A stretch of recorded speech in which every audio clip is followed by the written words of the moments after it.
No dia 25 de janeiro de 2019, a polícia recebeu uma ligação do Centro Médico Regional de Orlando. Um homem reportou que o colega de trabalho dele, Cody Amato, não tinha aparecido para trabalhar naquela manhã. O Cody era um enfermeiro anestesista certificado e ele já trabalhava há muitos anos naquele lugar, nunca tendo perdido um dia de trabalho. Ele tinha uma cirurgia agendada para aquela manhã, o que era mais estranho ainda ele não ter aparecido e não estar respondendo nenhuma mensagem ou atendendo alguma ligação. Ele tinha 31 anos de idade e graças à boa reputação dele, que o colega de trabalho fez questão de informar a polícia, eles decidiram passar lá na casa dele para verificar se estava tudo certo. Então, por volta das 9 horas da manhã, a polícia enviou um oficial até a casa. O Cody dividia a casa com o irmão mais novo, chamado Grant, e os pais, Chad e Margaret. Depois de chegar na frente da casa, tentar tocar o interfone, tentar chamar as pessoas que moravam lá dentro e não obter nenhuma resposta, o policial decidiu arrombar a porta. Depois que ele entrou pela porta da frente, ele foi caminhando até a porta dos fundos para ver se ele encontrava alguém lá. Na cozinha, ele encontrou Chad Amato, de 59 anos, morto, deitado no chão. Tinha sangue escorrendo por todo o chão em volta dele.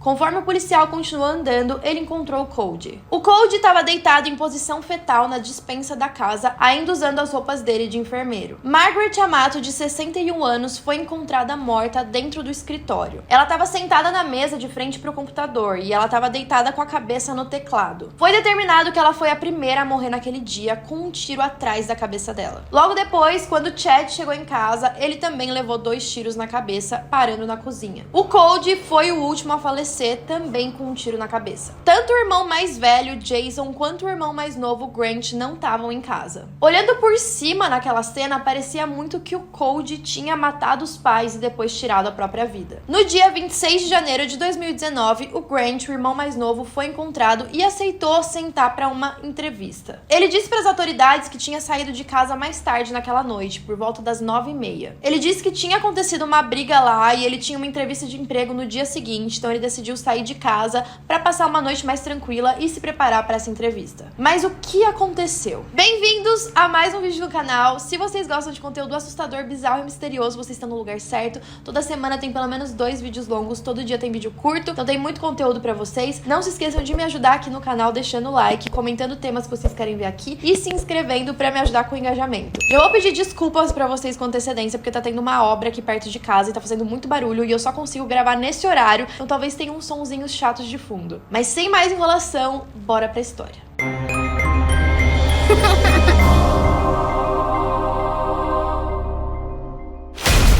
A família Amato consistia no Chad e a Margaret, casados, e nos 3 filhos deles, o Jason, o Cody e o Grant. O Jason não era filho biológico do Chad, mas o Chad entrou na família quando ele tinha só 3 anos, então o Jason mesmo disse que nem se lembra da vida dele sem ter ele como pai. Foi aí que o Chad e a Margaret se casaram e tiveram os outros 2 filhos, o Cody e o Jason. No geral, os 3 filhos eram bem unidos, eles faziam quase tudo juntos. Em especial, o Grant e o Cody eram muito unidos porque eles tinham, sei lá, 1 ano de diferença de idade, então eles estavam literalmente o tempo todo juntos. Os 2 estudaram em uma escola de ensino médio chamada Timber Creek. Os 2 também competiram na equipe de levantamento de peso e também frequentaram a escola de enfermagem depois de se formarem no ensino médio. Eles também eram membros de um grupo de airsoft. A Margaret, a mãe, adorava cavalos e tinha até um estábulo na casa onde ela mantinha o cavalo dela. Então a família tinha uma boa situação financeira, todos eles praticamente trabalhavam na área da saúde, o Chad também trabalhava consertando computadores, e a casa deles, eles cresceram com tudo do bom e do melhor. Eles tinham uma casa boa, eles tinham carros bons, todos os filhos, cada um tinha seu quarto com computadores, jogavam videogame, tudo que vocês podem imaginar. A única coisa é que o Chad, o pai, ele era uma pessoa meio brava. Não que ele fosse abusivo fisicamente nem nada, ele só era meio rígido com os filhos, então ele tinha regras que eles tinham que cumprir, independente do que acontecesse. E eles tinham até um certo medo de desrespeitar o pai. O Jason, o filho mais velho, acabou se mudando de casa quando ele tinha 19 anos. Ele foi cuidar da própria vida, arrumou um emprego e construiu a própria família, mas ele continuou muito próximos. Eles sempre estavam juntos, independente de eles estarem morando na mesma casa ou não. Em junho de 2018, o Grant trabalhava na Advent Health de Orlando, quando ele foi preso. Isso porque ele roubou grandes quantidades de um remédio que era um anestésico muito poderoso. Era tipo um sedativo e ele foi encontrado com vários desses remédios nos bolsos. Ele também foi acusado pela administração indevida de medicamentos em quartos que ele deveria supostamente cuidar. Lembrando que ele estava trabalhando como enfermeiro. Quando ele foi confrontado sobre isso, ele começou a ter alguns pensamentos suicidas e a polícia foi chamada. Enquanto essa investigação estava em andamento, o hospital suspendeu o Grant do trabalho dele. Inclusive, o hospital ameaçou prestar uma queixa contra ele, mas não tem nenhum registro de que isso realmente aconteceu. E muitas pessoas acreditam que se de fato eles conseguissem apurar que o Grant estava administrando remédios para pessoas que ele não deveria estar administrando, isso poderia gerar um processo contra o próprio hospital e eles queriam evitar problemas. O Cody, o irmão do meio, tinha até contratado um advogado pro Grant, mas aí o hospital deu para trás. A desculpa do Grant de ter roubado esse anestésico é que ele ia administrar em pacientes que ele acreditava que os médicos não tinham dado sedativo suficiente, então essas pessoas estariam sofrendo e ele queria dar sedativos a mais. Agora, sem emprego, Grant foi obrigado a passar grande quantidade de tempo dentro da casa dos pais. E nessa época, ele já tinha 28, 29 anos de idade. Então, vocês imaginam, para os pais dele, eles estavam um pouquinho incomodados. Eles já estavam com um filho adulto que precisava pagar as contas dele, que precisava ter a própria vida dele, principalmente com o pai dele, o Chad, bem rígido. Eles ficavam o tempo todo em cima perguntando se ele não ia arrumar um emprego logo. Enquanto ele estava em casa, ele começou a passar mais tempo jogando videogame e ele começou a fazer lives na Twitch. Só que com tanto tempo livre, com tanta coisa que ele poderia fazer online, ele acabou encontrando um website chamado MyFreeCam. Nessa época ele já estava carente, já estava meio sem o que fazer, estava precisando de distrações, e esse site em específico é para mulheres no geral, também tem homens, mas a maior quantidade de pessoas são mulheres que ficam lá, tipo, na webcam, fazendo o que você quiser que elas façam. Tem mulheres que fazem um conteúdo mais sexual, tem outras que não, depende muito do que você quiser fazer. Mas para você assistir cada uma delas, ou deles, enfim, vocês me entenderam, você precisa pagar. Você compra alguns tokens com o seu dinheiro e aí tem uma quantidade de tokens para você assistir 1 minuto, 10 minutos, 1 hora dessa live que elas estiverem fazendo. Depois de passar horas procurando, ele encontrou uma mulher chamada Sylvie. O nome completo dela é... Pausa que eu vou ler porque é muito difícil. Sylvia Ventislavova. E ela era búlgara. Dá pra ver pelo nome, né? O Grant se sentiu extremamente atraído pela Sylvie. Ele ficou obcecado por ela, ele começou a pagar para assistir ela e essas horas foram aumentando cada vez mais e ele não conseguia passar um dia sem assistir ela. Ele assistia por cerca de 4 horas por noite. Ela costumava ficar dançando e modelando para a audiência. O Grant considerava ela uma namorada virtual e você também podia pagar para passar um tempo sozinho só com ela. Então tinha a live geral que todo mundo ficava assistindo, né, os fãs dessa Sylvie, e também você podia pedir uma sessão particular. Por minuto visualizado era quase $10. O Grant gastava cerca de $25.000 por dia pra assistir a Sylvie. Tá, daí vocês devem estar se perguntando, mas ele não tava desempregado? Da onde que ele tava arrumando todo esse dinheiro? Primeiro que ele inventou uma história pra Sylvie. Ele criou uma persona pra ele online. Ele disse que ele era um gamer bem sucedido, que ele tinha uma BMW, que ele morava em uma mansão e que ele só tava procurando alguns passatempos pra fazer online. Além de pagar pra assistir a Sylvie, ele começou a mandar coisas pra ela. Essas coisas poderiam ser flores, brinquedos sexuais e até roupas. E aí a Sylvie, é óbvio que aceitava, sabia que ele tava pagando a maior grana pra assistir ela, e aí ela usava as coisas que ele mandava pra ele continuar pagando e continuar consumindo o conteúdo dela. Mas voltando pra parte de onde ele tava arrumando tanta grana, ele começou a mentir pra família dele, tanto pros pais quanto pro irmão. Ele dizia que ele tava investindo na Twitch, no canal dele da Twitch, pra promover o canal, pra ele ganhar mais inscritos e pra ele virar um gamer profissional mesmo. E os pais dele, o irmão, o Cody, eles nunca criticaram, porque eles de fato queriam que ele fosse bem sucedido, eles sabiam que desde sempre ele gostava muito de jogar videogame e ele já fazia algumas lives, tá? Não foi do nada. Ele se considerava uma pessoa divertida online e ele estava acostumado a fazer essas lives, então ele só usou disso pra confundir a família. Só que aí, ao invés de estar usando pra investir na carreira dele, ele tava usando pra assistir a Sylvie. Ele tava completamente apaixonado por ela. Teve uma vez que o Cody chamou o Grant pra fazer uma viagem pro Japão. Os dois eram muito viciados em animes, eles queriam muito ir pra lá, eles foram pra Tóquio e alguma outra cidade, e um amigo do Cody foi junto.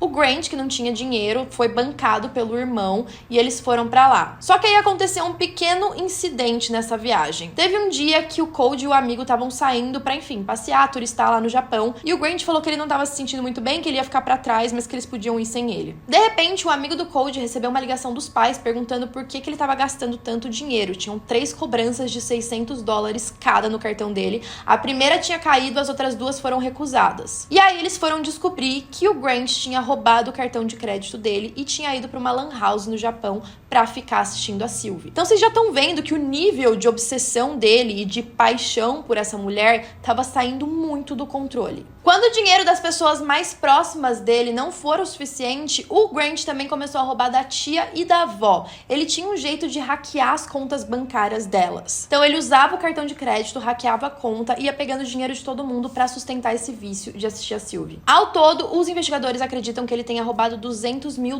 de todos esses familiares. O Chad, inclusive, precisou fazer uma segunda hipoteca da própria casa para cobrir os gastos do Grant. Só que a primeira reação dos pais dele, ao descobrir que ele estava roubando, não foram de ficar irritados, de brigar com ele ou de até denunciar ele para a polícia. Não, eles decidiram dar apoio para ele. Eles entenderam que aquilo que o Grant estava passando era tipo um vício em drogas, mas no caso era um vício na internet. Eles ainda não sabiam da Sylvie. E aí eles falaram que eles não iam envolver a polícia, mesmo ele tendo roubado da tia e da avó, que eles iam tentar fazer ele entrar em algum tipo de tratamento. No dia 20 de dezembro de 2018, a mãe deles, a Margaret, reportou o Grant como desaparecido. Ela ficou bem preocupada porque ela acreditava que ele estava bem depressivo e com pensamentos suicidas. Isso porque ele não tinha sido aprovado na escola de anestesia e ele também tinha perdido o emprego. Só que eventualmente ele foi encontrado na casa de um outro familiar. 2 dias depois, os pais dele chegaram lá na casa de carro sem avisar e buscaram ele para levar em uma clínica de reabilitação para pessoas viciadas tanto na internet quanto em jogos. Eu nem sabia que esse tipo de clínica existia, e aparentemente são pouquíssimas clínicas que fazem esse trabalho. Apesar de relutante, ele concordou em passar por esse trabalho na clínica de reabilitação, que seria de 60 dias. Só que só 2 semanas depois, por volta do dia 15 de janeiro de 2019, ele foi mandado embora da clínica. Não mandado embora, na verdade, ele basicamente estava fazendo tudo o que os médicos pediam para ele fazer, ele estava mostrando um comportamento exemplar que os próprios médicos falaram, tá bom, nosso trabalho aqui tá feito, não tem mais o que resolver, ele já tá reabilitado. Então ele conseguiu convencer todo mundo de que ele tava bem e ele foi pra casa. Só que depois do tratamento, quando ele voltou pra casa, o Chad, de novo, o pai rígido, falou, você só vai ficar na minha casa se você cumprir essas regras que eu vou te passar agora. Detalhe que nesses 15 dias que o Grant passou na clínica de reabilitação, foi aí que a família dele descobriu sobre a Sylvie. Eles conseguiram entrar na conta do Grant naquele site, e aí eles descobriram que existia uma pequena comunidade que assistia a Sylvie. Eram pessoas que estavam sempre lá, que eram fãs dela, que sempre pagavam pra ela. E aí eles descobriram que o Grant estava mentindo, falando que ele era um gamer de sucesso, que ele tinha muito dinheiro. E aí o Cody foi lá e desmentiu toda a história pras pessoas desse grupo, inclusive pra Sylvie. Eles falaram, olha, meu irmão mora com os nossos pais, não tem nada a ver, ele tá pegando dinheiro nosso pra pagar o vício dele aqui nessa webcam. Inclusive ele comentou que se ele voltasse, era pras pessoas do fórum avisarem,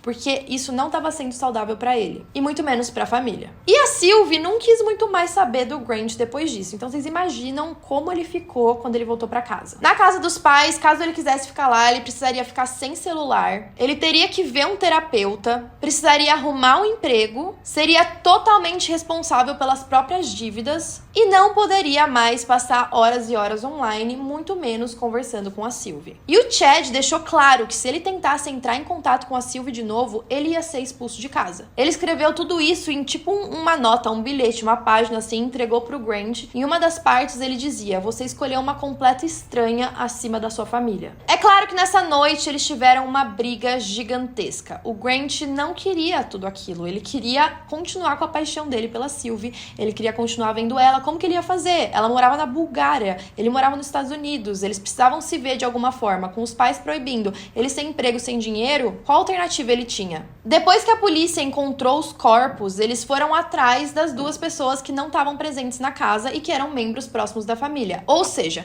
o Jason, o irmão mais velho, e o Grant. Não demorou muito para eles encontrarem o Grant em um hotel. Quando eles chegaram nesse hotel, eles foram levar ele para interrogatório e o Grant em nenhum momento perguntou o que tinha acontecido, por que eles estavam levando ele, por que eles estavam ali. Não, ele simplesmente aceitou o que estava acontecendo. Ele falou que não sabia de nada, mas ao mesmo tempo ele não teve uma reação normal para quem teria acabado de receber a notícia de que a família toda estava morta. Ele foi levado para a delegacia e eles fizeram um tipo de entrevista com ele, porque até então ele não era considerado um suspeito de fato, né? Eles não tinham nenhuma prova. Inclusive, na cena do crime não tinha nenhuma evidência, DNA, nada que linkasse o Grant até a cena. E esse interrogatório vocês conseguem assistir online. É um interrogatório de 6 horas, se eu não me engano. Ele tá super tranquilo, ele conversa numa boa com os policiais. Ele conta toda a história, ele explica o vício dele na internet, ele fala sobre a Sylvie, ele fala sobre a viagem no Japão e ele também conta que a família estava tendo vários problemas financeiros. Ao mesmo tempo, ele sempre repete que ele é inocente. Em nenhum momento ele assume que ele fez alguma coisa. Só que chega uma hora que os policiais vão ficando irritados. Eles falam, você tá falando de um jeito como se você não fosse culpado, mas todas as suas características, a sua linguagem corporal, tudo indica que você tem alguma coisa a ver, que você sabe o que aconteceu. E aí, de acordo com o Grant, a versão foi a seguinte. Ele tava em casa naquele dia, ele tinha chegado da clínica, ele teve uma briga muito grande com o pai dele por conta da Sylvie, mas ele tinha uma entrevista de emprego no dia seguinte. Como o pai dele pediu pra ele sair de casa, ele tava embalando as coisas dele, fazendo uma malinha, ele foi pro carro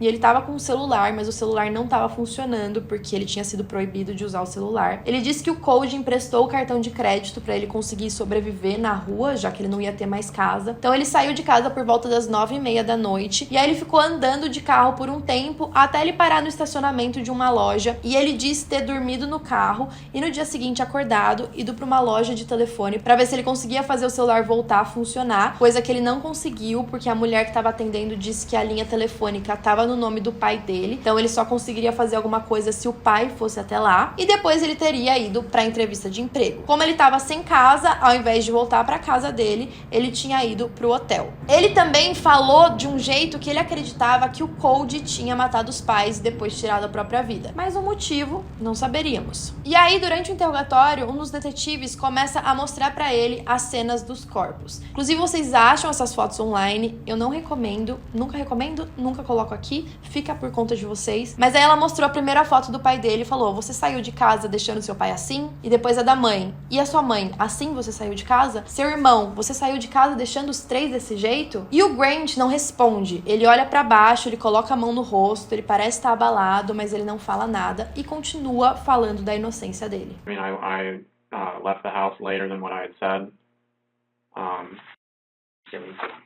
Did you leave the house with your brother Cody looking like that? Or did you leave the house with your father looking like that? Or your mother? Is that how you left your family? Nesse momento, a polícia foi obrigada a deixar o Grant embora. Ele não foi preso imediatamente, porque, de novo, não tinham evidências contra ele. Mas enquanto tudo isso estava rolando, a perícia estava lá na casa, fazendo a investigação e vendo o que eles conseguiam descobrir. Eles conseguiram identificar que o corpo do Cody tinha sido movido. Tinham marcas de sangue meio aleatórias, mostrando que o corpo tinha sido arrastado. Eles também identificaram que por volta das 4h44 da tarde foi quando a Margaret tinha sido morta. Ela teria sido a primeira e ela estava sozinha em casa.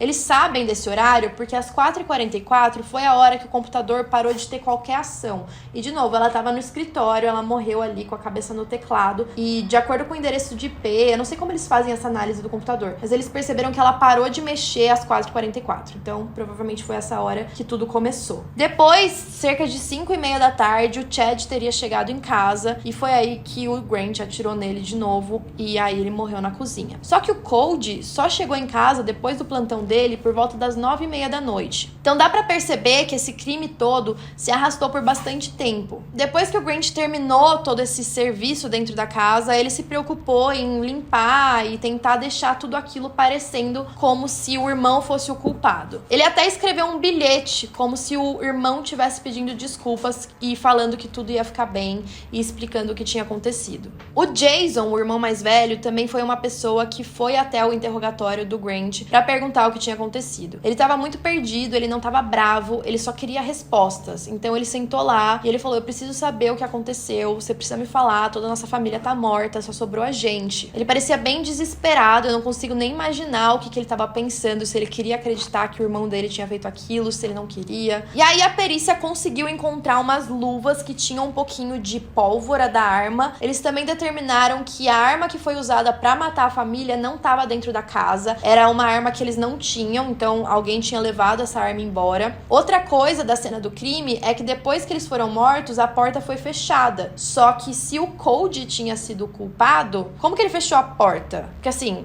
ele tá morto. Então, assim, ele morreu e alguém tava na casa a mais pra fechar a porta depois que o crime aconteceu. Então, é óbvio que não tinha sido um homicídio com suicídio. O Grant disse que aquela luva que tava com pólvora lá era porque ele usava sempre, já que ele tinha um time de airsoft e tal. Só que as pessoas conhecidas, as testemunhas, disseram que não, que ele nunca usava aquelas luvas. O advogado de defesa, chamado Jared Shapiro, alegou que não tinham evidências suficientes pra linkar o Grant com a cena do crime e durante todo o julgamento ele continuou permanecendo como inocente, alegando a inocência dele. Mais de 20 testemunhas foram testemunhar nesse caso, inclusive esse julgamento tá muito documentado no YouTube, vocês podem assistir lá, tem vários detalhes, é gigantesco assim, e depois de todas essas testemunhas, no dia 30 de julho, o júri considerou o Grant Amato como culpado. Detalhe, outra coisa que eles descobriram: nessa noite que o Grant falou que tinha dormido no carro, que não sei o quê, e que tinha entrevista de emprego no dia seguinte, ele ficou 3 horas assistindo a Sylvie. Então, assim, depois de matar toda a família, ele ainda gastou o dinheiro do irmão, porque ele tava com cartão de crédito tanto do irmão quanto do pai, pra comprar mais tokens pra assistir ela. Tipo, isso passa do nível de obsessão. Ele foi sentenciado, é óbvio, à prisão perpétua, sem possibilidade de liberdade condicional. O Grant chorou durante o julgamento, inclusive no depoimento do irmão dele mais velho, né, o Jared, que disse que os 3 eram pessoas maravilhosas e, enfim, que ele tava muito mal com a morte de toda a família dele. Tenso demais. Tá, daí uma dúvida que pode ter surgido, porque foi uma dúvida que surgiu na minha cabeça. E a Sylvie? Ela não tava sabendo disso tudo? Será que ela tinha alguma participação ali com ele? Será que eles estavam bolando alguma coisa juntos? Porque pra ela, a situação toda era muito boa. Era um cara que tava assistindo ela todos os dias, que tava desembolsando uma grana pra pagar o trabalho dela, afinal, é o trabalho dela. Então, assim, quanto mais atenção ela desse pra ele, melhor, porque mais dinheiro ele ia gastar e mais iludido ele ia ficar de que eles estavam tendo um relacionamento de verdade. Nos autos do processo, o nome dela não tá ali. Eu não sei se o nome Sylvie ou aquele nome Sylvia lá que eu mencionei pra vocês no começo do vídeo é o nome real dela. Pode ser que ela tenha ocultado, principalmente por esse trabalho na internet, mas nada indica que ela tenha tido alguma participação. Eu imagino que não também. Eu imagino que ela não deve nem imaginar tudo aquilo que tava acontecendo. Afinal, ele mentiu pra ela o tempo todo e aí quando ela descobriu, não tinha muito o que ela fazer, né? Mas enfim, o Grant Amato acabou matando toda a família pra ficar com uma namorada, uma pessoa que ele nem conhecia fisicamente, que nem era uma namorada de verdade. E o tempo todo, ele nunca chegou a se desculpar pra família ou falar que se arrependeu do que ele fez. Ele se desculpava pra ela. Quando falaram pra ela que ele não era tudo aquilo que ele alegava ser, ele só pediu desculpas, ele chorou, ele disse que ele tava apaixonado e que ele tinha falado tudo aquilo porque era o que ele queria ser e que ele queria ficar com ela. Então, assim, a história toda, o caso todo, foi em volta do amor que ele tava sentindo pela Sylvie.